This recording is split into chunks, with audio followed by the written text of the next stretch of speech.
et tu n'auras pas mon argent. On n'est pas sûr que tous les enfants soient de notre frère. T'as de la chance. Je sais rentrer dans ta vie. Je sais que tu es une fille facile. Voulez-vous travailler? Est-ce que vous avez l'autorisation? Tu veux une promotion? de votre mari? Il va falloir être gentil Qu'est-ce avec qu'une moi. femme peut m'apprendre sur mon métier?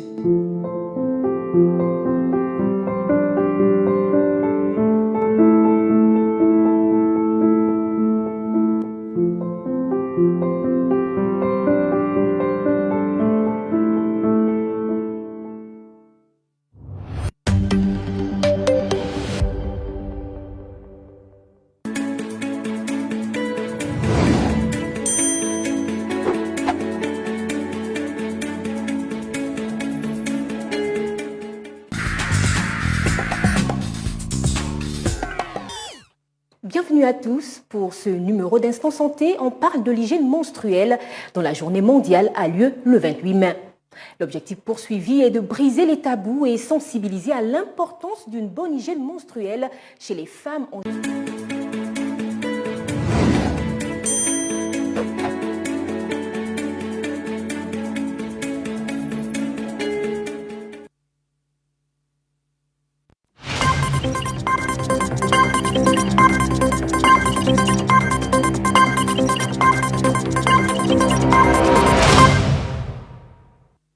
Place à la grande édition d'information de la mi-journée sur Gamon 24.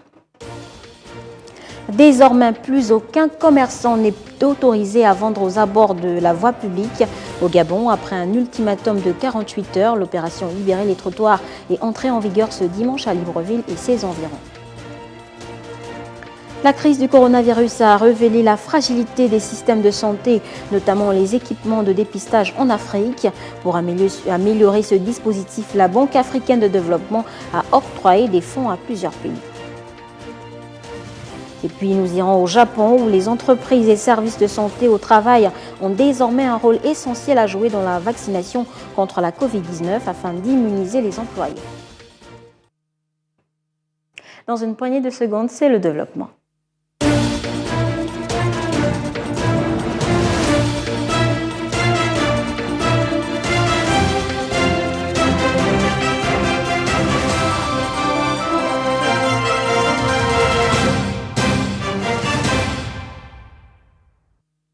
La semaine dernière, le gouvernement gabonais annonçait la mise en place de l'opération de restauration de la voie publique, des accotements et des terre-pleins centraux dans le Grand Libreville. Une opération qui a débuté ce dimanche 20 juin avec pour objectif d'assainir le Grand Libreville. Rodna Ovono nous fait le point. Si beaucoup se sont demandé pourquoi une telle opération, pour les autorités, elle vise à lutter contre l'insalubrité et l'occupation anarchique. L'opération qui a débuté ce dimanche dans le Grand Libreville, notamment Libreville, Akanda, Ovendo et Ntoum, consiste à débarrasser les espaces publics de tout ce qui les encombre, à savoir les étals de commerce, les épaves de véhicules, les garages et ateliers de vulcanisateurs, les kiosques et autres terrasses qui obstruent le passage des piétons. Pour le général de division Serge Hervé Ngoma, commandant en chef des forces de police nationale, cette opération doit se faire avec beaucoup de pédagogie et les autorités n'étant en guerre contre personne. Si la force disproportionnée et les actes isolés ne sont pas tolérés, la communication doit être de mise pour expliquer aux contrevenants le bien fondé de cette initiative et d'ajouter que les forces de l'ordre doivent rester professionnelles. Outre les ministères de l'Intérieur et de la Défense nationale, l'opération de restauration de la voie publique, des accotements et des terre-pleins centraux dans le Grand Libreville engage aussi les administrations des travaux publics, de l'urbanisme et des transports. Et justement, le point de départ de cette initiative d'envergure, le rond-point du PK12, où la concrétisation du projet a permis de libérer l'emprise de la voie et ainsi désengorger la route nationale à son point kilométrique 12. Regardez. Ils ont 48 heures pour libérer les trottoirs. De la parole à l'acte, 48 heures plus tard, l'opération de désencombrement de la voie publique à Libreville est bien lancée. Point de départ de ce vaste coup de balai, le rond-point du PK12. Avant la lueur du jour, engins et forces de l'ordre étaient déjà à pied d'œuvre. Rien ni personne ici n'a été épargné pour libérer l'emprise de la chaussée sur cet espace devenu un grand marché à ciel ouvert où l'anarchie s'est presque érigée en règle d'or. Comme ils nous ont donné 48 heures, je sais que après les 48 heures, il n'y aurait plus rien. Mais j'ai raté. Parce que les commerçants ont un comportement. Ils ont un comportement abusif. Ils abusent. Lorsqu'on les propose, après le trottoir, les commerçants vont sur le goudron. Ce qui n'est pas normal.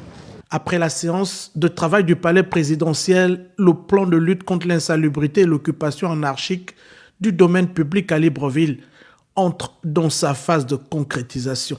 Nous devons libérer les trottoirs, c'est une très bonne chose. Mais nous voulons des mesures d'accompagnement. L'opération pour cette journée se focalise sur la route nationale 1. Elle devrait bientôt s'étendre à toute la capitale gabonaise. L'opération Libérer les trottoirs qui est entrée en vigueur ce dimanche à Libreville et ses environs. Désormais, plus aucun commerçant n'est autorisé à vendre aux abords de la voie publique. Regardons cet élément ensemble. Le gouvernement de la République va entreprendre dans les tout prochains jours une opération de restauration de la voie publique, des accotements et des terres pleins centraux dans le Grand Libreville, à savoir Libreville, Akanda, Ovendo et Ntoum. Comme annoncé, l'opération Libérer les trottoirs est effective. Ce matin, ce sont les commerçants du quartier PK12 dans le 2e arrondissement de la commune de Ntoum qui ont été surpris par l'arrivée des engins sur le terrain. Ici, plus de 100 commerçants devront trouver un nouvel espace pour poursuivre leurs activités. Mais où aller? C'est la grande question désormais pour eux. Le gouvernement prend la décision, c'est bien beau de libérer les trottoirs, ok. Mais où sont les marchés qui ont été construits pour cette dame commerçante? Il n'y a aucune mesure d'accompagnement. Pourtant ici, tout le monde dit avoir acquis sa place au prix de 10 000 francs CFA. Mais les femmes commerçantes d'ici au PK12 payent les taxes. Elles payent les taxes. Tout récemment encore, il y a eu une garantie il y a eu encore une amende que la mairie a demandé pour la garantie de la place. 10 000 francs, le droit des places. Il y a une semaine de cela, la commune de Ntoum. L'opération Libérer les trottoirs concerne aussi bien les commerçants du PK12 que ceux d'autres quartiers du Grand Libreville. Le but ici est de dégager la voie pour favoriser la libre circulation des personnes et des biens. Et sur un autre volet, en raison de la Covid-19, le Gabon, comme plusieurs autres pays touchés par la pandémie, a dû adopter un plan de stratégie nationale de l'éducation, lequel consistera à revoir le calendrier des cours, des programmes scolaires et à scinder l'année académique en deux, passant ainsi du trimestre au quadrimestre. On en est tout aujourd'hui. Linda Ningo nous fait le point. 9 mois après sa mise en exécution, l'heure est au bilan du plan stratégique de l'éducation, un bilan qui varie d'un établissement à un autre. Avec l'exigence que le gouvernement a sollicité que les cours s'arrêtent à 15 heures, on a dû réduire également, donc on est passé de 4 heures à pratiquement 3 heures pour les matières fondamentales. Au public, vous vous rendrez compte que les heures même de cours ont été réduites à cause des effectifs. Donc il y a eu des divisions par groupe. Alors que nous, avec nos effectifs qui sont tellement réduits, nous avons poursuivi normalement nos cours. En termes d'achèvement des programmes, plusieurs responsables des structures écolières disent avoir atteint leurs objectifs. On a adapté les programmes en fonction des exigences du COPIL. Donc aujourd'hui, on est pratiquement à 80 ou 70%, 80% d'exécution du programme. Mais si tout semblait parfait jusqu'ici, l'école à distance n'a pas connu la même effervescence, que l'on soit élève dans un établissement public ou privé. Quand on a élaboré les emplois du temps, on laissait à chaque niveau un jour de repos. Mais le jour de repos était destiné, c'est pas un jour de repos comme on peut dire, mais c'est un jour qui est normalement consacré à l'enseignement à distance. Tous les enfants n'ont pas de téléphone, tous les enfants n'ont pas accès à Internet. Mais en termes de bilan, je pense que l'objectif a quand même été atteint. À l'heure où l'année scolaire 2020-2021 tire progressivement vers sa fin, on s'interroge aujourd'hui sur ce que sera la prochaine édition. La question reste de savoir si ce plan stratégique de l'éducation, conçu au départ pour pallier le problème des effectifs pléthoriques, sera, oui ou non, maintenu, surtout avec la livraison d'ici la prochaine rentrée de plusieurs établissements en chantier. Les vacances pointent le bout de leur nez. Après une période inédite de restrictions dues à la crise sanitaire, l'envie d'évasion est au rendez-vous et les vacances très attendues. Mais pour les spécialistes en gestion, afin d'éviter toute surprise, vous devez faire le point sur vos dépenses. Modeste Ocom nous fait le point. qu'avez-vous prévu pour les vacances? Déjà, on espère que les endroits de loisirs seront ouverts pour les enfants, pour les emmener se distraire, les piscines, se détendre le week-end. Puisqu'il y a les mesures qui nous contraignent à ne pas trop bouger, je préfère les faire déplacer à l'intérieur du pays. Profiter de la famille, visiter le Gabon, la Pointe-Denis, aller en province. Il y a une réalité. Pendant vos vacances, la plupart de vos charges fixes demeurent et vous devez continuer de les payer. Qu'est-ce qu'une charge fixe? C'est une dépense obligatoire à payer à échéance régulière. C'est-à-dire que c'est une dépense contrainte. C'est le cas de votre loyer, du remboursement des échéances, d'éventuels prêts ou encore de vos différents abonnements. Vous devez établir un budget spécifique, c'est-à-dire évaluer vos dépenses. On parle ici de budget, donc de préagir, d'anticipation. Il est important d'anticiper pour maîtriser, organiser, canaliser nos revenus et nos dépenses. Il est important pour bien gérer ses revenus de prévoir ses dépenses parce qu'il est tout aussi important que nos dépenses soient ajustées à nos revenus.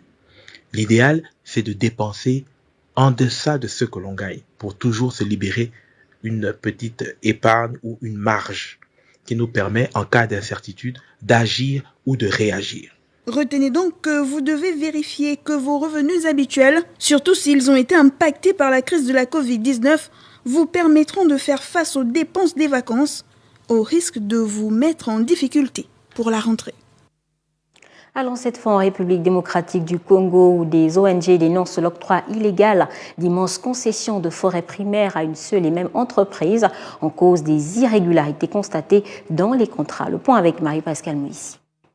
Selon le Code forestier en RDC, la superficie maximale de forêt pouvant être octroyée à un seul concessionnaire est de 500 000 hectares.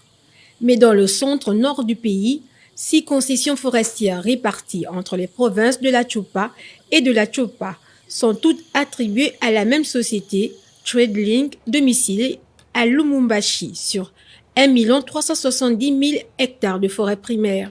Les ONG s'insurgent et demandent la résiliation des contrats pour la conservation de la forêt. Augustin Poyi, avocat en droit de l'environnement, explique qu'on est là devant la 3e vague de concessions illégales.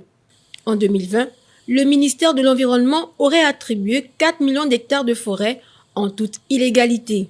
Ces contrats montrent plusieurs irrégularités, d'où la demande de leur annulation par les ONG de défense de l'environnement. La République démocratique du Congo, qui abrite 60% de la forêt du bassin du Congo, est confrontée comme de nombreux pays à l'exploitation forestière illégale. Lors d'un déplacement dans l'est du pays la semaine dernière, le président Félix Tshisekedi a dénoncé la corruption et les magouilles qui font rage dans l'administration congolaise. La Mauritanie, quant à elle, vient de donner la possibilité aux citoyens du pays de bénéficier d'une double nationalité, ceci grâce à un projet de loi adopté récemment par le gouvernement au terme de sa réunion hebdomadaire. Le point avec Marie-Pascale Muissi. Ce projet de loi est un ouf de soulagement pour de nombreux Mauritaniens, notamment d'origine et vivant à l'étranger. L'actuel code de la nationalité en Mauritanie, qui date de 1961, interdit l'appartenance à un autre État. Le nouvel projet de loi qui ouvre la voie à la double nationalité est synonyme d'aboutissement d'une longue lutte. Plusieurs organisations de défense des droits de l'homme ont travaillé pour modifier l'ancien dispositif. Selon Biram Da Abed, président du mouvement abolitionniste IRA, beaucoup de Mauritaniens ont perdu leur nationalité parce que leur vie à l'extérieur ne leur permet pas de vivre avec uniquement la nationalité mauritanienne. Parce que les autres nationalités contiennent des avantages que la nationalité mauritanienne ne recouvre pas. Ce projet de loi est soumis toutefois à quelques conditions. Les Mauritaniens qui optent pour la double nationalité ne pourront cependant pas briguer les postes de président de la République, membre du gouvernement, maire ou encore député. Au Bénin, le gouvernement vient de décider de renforcer la protection des 1405 réfugiés et apatrides vivant sur son territoire en vue d'améliorer leurs conditions de vie. Théo Linzouti pour les détails. Promouvoir une meilleure protection des réfugiés et apatrides vivant au Bénin, c'est l'une des préoccupations de l'actuel gouvernement. Une préoccupation traduite par la transmission au Parlement en février dernier d'un projet de loi sur le statut des réfugiés et apatrides au Bénin et qui vise à promouvoir une meilleure protection des personnes apatrides ou à risque d'apatride dans le pays. S'appuyant sur l'article 6, l'ordonnance stipule ainsi que les bénéficiaires du statut des réfugiés doivent recevoir le même traitement que les nationaux en matière d'accès à l'éducation, aux bourses, aux droits du travail et aux avantages sociaux. Dans la mise en œuvre de ce texte, les enfants réfugiés bénéficient également de la gratuité de l'école au même titre que les nationaux. Ce sont donc les conditions de vie d'environ 1405 réfugiés et apatrides vivant sur le territoire béninois que le gouvernement entend améliorer et protéger. Chaque acteur devra jouer ainsi sa partition pour une inclusion plus efficiente de ces personnes. Au Burkina Faso, l'actrice américaine Angela Jolie est venue soutenir hier dimanche des milliers de réfugiés maliens ayant fui la violence djihadiste dans leur pays. C'est dans le camp de Goudébou, dans le nord-est du pays, que l'envoyé spécial du Haut Commissariat des Nations Unies pour les réfugiés est venu célébrer la Journée mondiale des réfugiés. Miguel Nabika nous fait le point. C'est accompagné du ministre burkinabé des Affaires étrangères, Alpha Bari, que la star américaine Angelina Jolie a visité ce vaste camp de réfugiés de Goudébou, situé à une centaine de kilomètres de la frontière malienne. Ici, l'actrice appelle la communauté internationale à soutenir les pays qui accueillent les réfugiés. La vérité est que nous ne faisons pas la moitié de ce que nous pourrions et devrions faire pour trouver des solutions permettant aux réfugiés de rentrer chez eux ou pour soutenir les pays d'accueil comme le Burkina Faso. Pendant des années, nous n'avons reçu qu'une fraction de l'aide humanitaire nécessaire pour fournir un soutien et une protection de base. Le fardeau retombe sur les personnes déplacées qui se voient voler leurs droits, leur vie et leurs chances. Après avoir renforcé le dispositif sécuritaire, les autorités burkinabées et le HCR ne cessent de ramener depuis décembre les réfugiés dans ce camp. Oui, j'ai fui le Mali et comme le conflit est arrivé au Burkina aussi, j'ai peur. Nous avons peur même ici à Goudébou. Nous ne dormons pas la nuit. Dès que nous entendons un peu de bruit, nous fuyons parce que le pays est en crise et comme il y a une crise dans le pays, c'est normal que nous fuyions. Le Burkina et le Mali sont vraiment en crise. Depuis 2012, quelques 22 000 réfugiés de nationalités diverses ont trouvé refuge ici au Burkina Faso, dont de nombreux Maliens fuyant des exactions des groupes djihadistes dans le nord et le centre de leur pays. Mais depuis 2015, le Burkina Faso est devenu à son tour la cible d'attaques terroristes qui ont fait plus de 1400 morts et contraint 1 million de personnes à fuir leur foyer. Le gouvernement tunisien, pour sa part, a décrété un nouveau confinement général dans 4 régions où le taux de contamination à la Covid-19 dépasse les 0,4%, alors que les hôpitaux font face aux cas les plus graves dans certaines zones du pays. David Laoubla nous fait le point. Les gouvernorats de Béja-Siliana, Zagouane dans le nord et Kérouane dans le sud du pays seront confinés pour une semaine jusqu'au 27 juin. L'annonce a été faite par le gouvernement dans un communiqué publié sur sa page Facebook dimanche. Il s'agit des régions ayant enregistré plus de 400 cas positifs pour 100 000 habitants au cours des 14 derniers jours. Face à la détérioration de la situation sanitaire dans les régions, des campagnes régionales de dépistage et des centres d'isolement pour les cas positifs seront, selon les services du Premier ministre Hichem Mechichi, mis en place. Les examens en cours dans ces établissements scolaires se poursuivront néanmoins dans ces régions. Les services de santé militaires ont été mobilisés cette semaine pour faire face à la dégradation de la situation à Kérouane, où les structures de santé peinent à faire face à l'afflux des malades. La Tunisie, qui a levé la plupart des restrictions à l'approche de la saison touristique, à l'exception d'un couvre-feu de 22h à 5h, enregistre actuellement plusieurs dizaines de décès et plus de 2000 nouveaux cas confirmés par jour pour 12 millions d'habitants. Le pays a détecté 381 175 cas par test et 13 960 morts depuis mars 2020, selon le ministère tunisien de la Santé. La crise du coronavirus a révélé la fragilité des systèmes de santé, notamment les équipements de dépistage en Afrique. Pour améliorer ce dispositif, la Banque africaine de développement a octroyé des fonds à plusieurs pays, une aide qui a fortement accru la capacité de dépistage des pays du continent. Les détails avec Warren Biwaou et Ornella Guédou. Au nombre de 13 200 tests au départ, la capacité quotidienne de dépistage devrait être portée à 105 000 dans de nombreux pays africains. Il est à noter que la détection précoce du coronavirus sur le continent a joué un rôle déterminant pour limiter la propagation du virus et a permis de tracer, isoler et traiter les cas confirmés. Certains pays ont commencé à se doter de laboratoires de dépistage, réalisant ainsi une prouesse logistique et scientifique grâce aux multiples financements de la Banque africaine de développement. Ces enveloppes avaient pour but d'aider les pays à faire face à l'urgence sanitaire ainsi qu'à ses conséquences socio-économiques. Sans oublier le fait que certains pays aient réhabilité leurs laboratoires et ceux qui n'en disposaient pas ont pu s'en procurer. Alors qu'elles n'en disposaient pas au départ, la survenue de la pandémie a permis à la Côte d'Ivoire de disposer désormais d'une dizaine de laboratoires de détection de la Covid-19.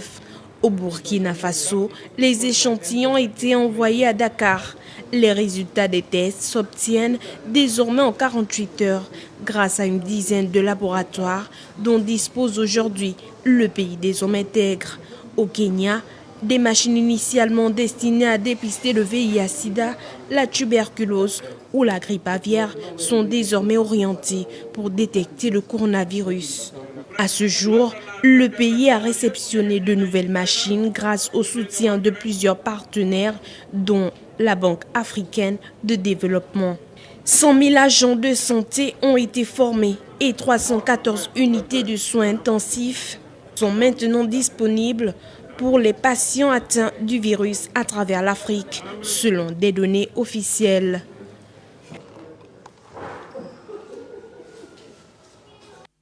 Au Japon, les entreprises et services de santé au travail ont désormais un rôle essentiel à jouer dans la vaccination contre la Covid-19 afin d'immuniser les employés. Regardez.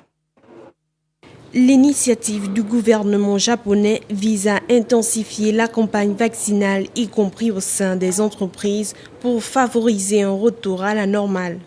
Nous estimons que cette contribution du privé est un bon moyen pour relancer véritablement l'économie. Le fait que notre entreprise et beaucoup d'autres apportent leur soutien à la campagne de vaccination nous permettra à tous de retrouver au plus vite un quotidien serein. Je pense que cette atmosphère dans la société va s'améliorer à mesure que la vaccination va s'accélérer et que le risque va s'atténuer. Et en ce sens, cette initiative arrive à point nommé. Dans les 3 centres de vaccination dédiés à cette opération, l'objectif est d'injecter le sérum Moderna à 2700 personnes par jour, soit environ 16 500 par semaine.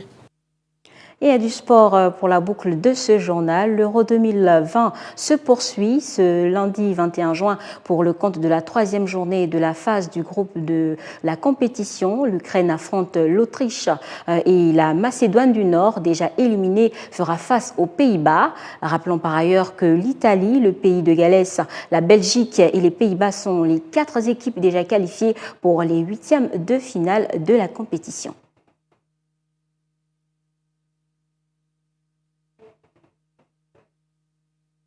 Point final à ce journal. Place à présent au rappel des titres. Nous l'avons vu, désormais plus aucun commerçant n'est autorisé à vendre aux abords de la voie publique. Au Gabon, après un ultimatum de 48 heures, l'opération Libérer les trottoirs est entrée en vigueur ce dimanche à Libreville et ses environs.